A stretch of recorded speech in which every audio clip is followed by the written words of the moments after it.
Welcome, I'm Rabbi Phil Bressler of Beit Am in Corvallis, Oregon, and this is the daily summary video for the Kitzur Shulchan Aruch Yomi Daily Halacha Learning Project, covering the passage from Siman 80 Seif 27 to Siman 80 Seif 35. You can find links to the Hebrew and English text of this passage and to the calendar of upcoming passages in this video's description. Going to continue talking today about melachot on Shabbat, and starting with the phenomenon of the Shabbos Goy.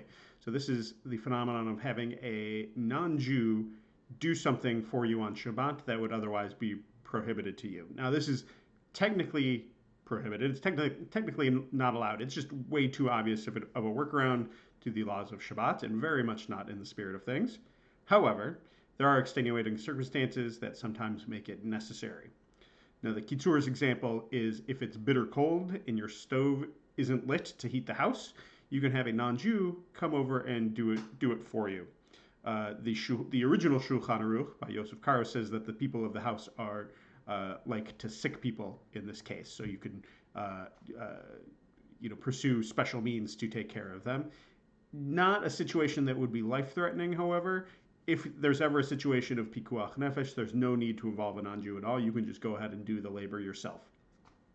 There's also an angle here, apparently, where you can get food cooked for you on Shabbat if your non-Jewish friend is lighting the stove anyway for their own purposes. Say it's their job to see to the heating of the house on a contractual basis, and they just so happen to put some food in there that then the stove is lit for their benefit and not for yours, and the food would then be permitted to you. It's all pretty sketchy, though, and should really be avoided as much as possible. Spilling liquid on soil where things grow counts as melacha number 2, that's sowing, even if it's done by accident. Some hold, though, that you have to only worry about stuff that's beneficial to plants. So if you spill some wine, for example, wine doesn't help things grow because of the alcohol in it. That's not necessarily a problem.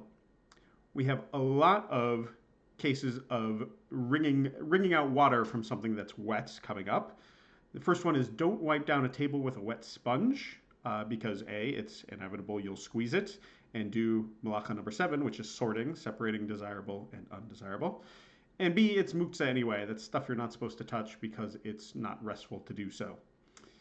Don't spit into the wind. This is good advice all the time, I think. But I think the worry here is about number 2, sowing. But apparently other authorities aren't so worried about this. Some things to do with hair.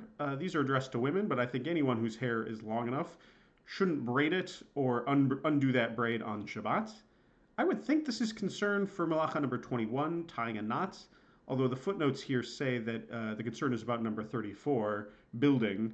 And it isn't the malacha itself necessarily, but rather it's shvut, a rabbinic prohibition designed to keep people away from accidental transgression.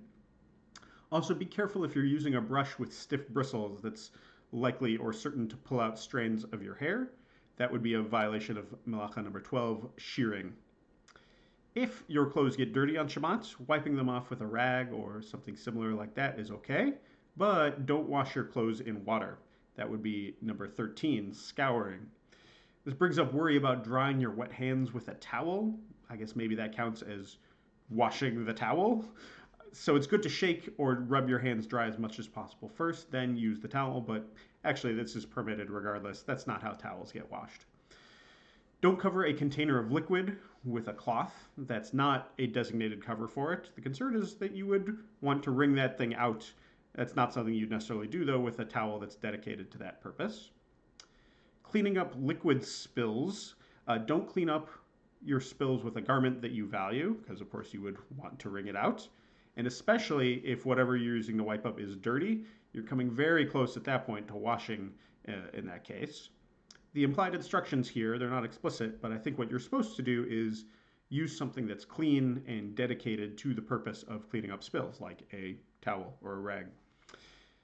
And as a further stringency, towel drying cups that have a narrow opening could be questionable because that might need to necessary squeezing of the water out the towel. If you're cramming it in there, it's going to get compacted and you're going to squeeze some water out. In general, though, don't be squeezing water out of towels or garments or anything. Let them air dry. We get that, but what about if your clothes get wet in the rain? Now, you might think you could go home, take them off, and spread them out to dry at home, but even though this is not the malacha itself, that is actually prohibited. And the reason seems to be that the specific act of spreading out clothing in order to dry them looks an awful lot like you just did laundry and you washed them. And you don't want to give anyone the wrong impression that you are doing your laundry on Shabbat. That's all for today. As always, our learning is dedicated to Rabbi Shlomo Gansfried, the author of the Kitzur and the historic Jewish community of Uzhhorod, Ukraine. See you tomorrow.